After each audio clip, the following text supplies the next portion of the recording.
Hello and welcome to 20 Years, 20 Voices, Stories from the Lifelong Learning Centre.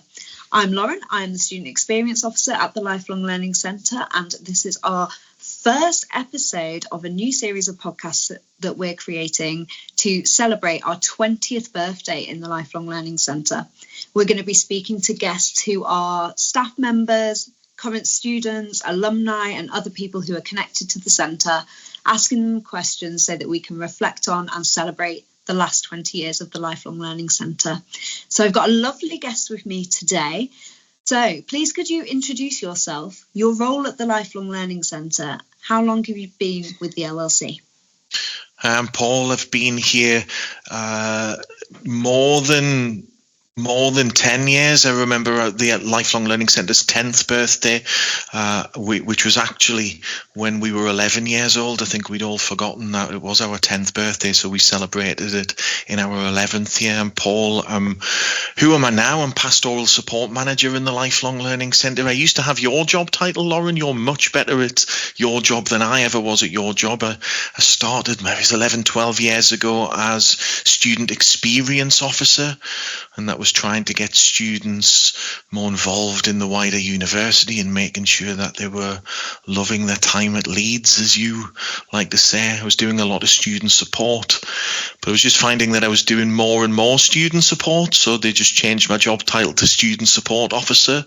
Became a Student Support Officer, and then, I don't know, been here long enough to have the word manager in my job title now, and I think I'm still doing a lot of the student support stuff and meeting with students and helping students, but I'm also just thinking about how we support students, how we support Lifelong Learning Centre students, how we support students that maybe never been to university before,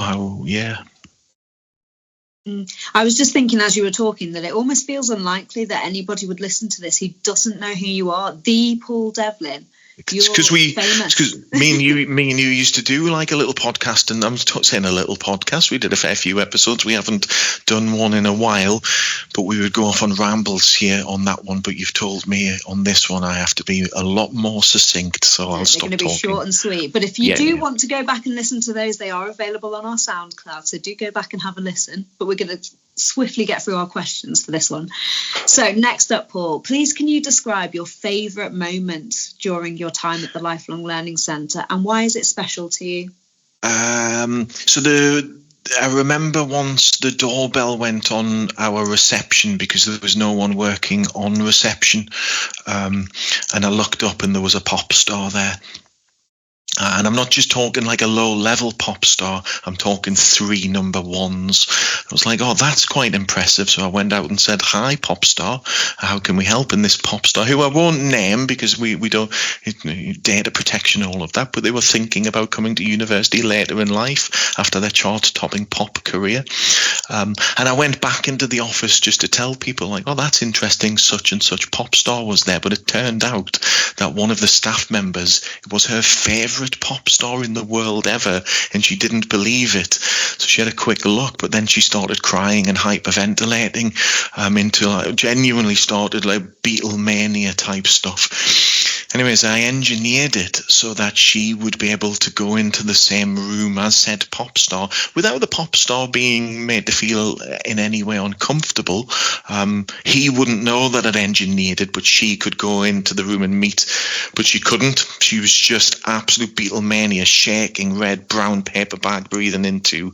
That one was pretty good. I mean, there's the other story about the time the radioactive police had to come out and do like radioactive stuff with staff, but I just don't think we've got time for that in this podcast. Brilliant. I'll definitely be asking you the names of both the staff member and the pop star after this, because I don't know that I've heard that story, but I am familiar with the radioactive police. The thing about the radioactive police story is, right, if people came out in the full hazmat suits, is that what they're called, the hazmat suits? Yeah, I think the big so. Like if you were in work that day, you would not forget that. But I often remember the day that the radioactive police came to the Lifelong Learning Centre, and most people go, don't know what you're talking about. How on earth do you forget that stuff? Anyways, that's for another podcast. Yeah, no, and we're going to say it was definitely happened, definitely facts. Okay, final question, Paul. If you had to describe the Lifelong Learning Centre in 3 words, what would they be and why?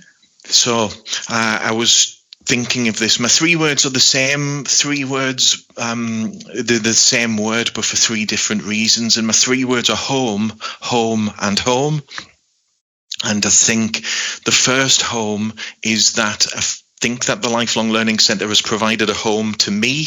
I'm not from Leeds. I don't really have any connections to Leeds. I don't have family here. I don't feel a strong connection to the region. I'm not an honorary Yorkshireman.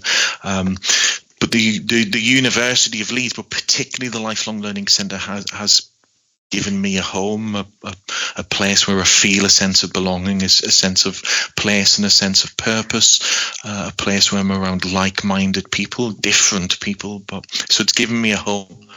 The second home is for quite similar reasons, but I think it's given a home to our students, and it's given them a sense of place and community and belonging themselves, even if they are. A lot of our students in the Lifelong Learning Centre already live in Leeds, but maybe have spent their lives thinking that university isn't a place for them or people like them. And I think the Lifelong Learning Centre has very much told them that they are welcome here and they have a home here. And the third home would have been a really other clever play on the word home, and I would have had a third reason, but I couldn't think of another smart one. So really, I've only got 2 reasons why home, and home. But Brilliant. I really couldn't wait to see what you were going to say for the third one there. But I'll allow you to break the rules like that, Paul. Of course, you didn't take the question literally, but that was a lovely sharing. Thank you so much, and hopefully you'll get another 11 12 years at the Lifelong Learning Centre. I don't know what we'd do without you. You are the Lifelong Learning Centre. Listen, if I say it quite often that if I was going to be sacked, it would have been in my first month. So yeah, I think I've got away with it for 11 years, so let's get away with it for another 11.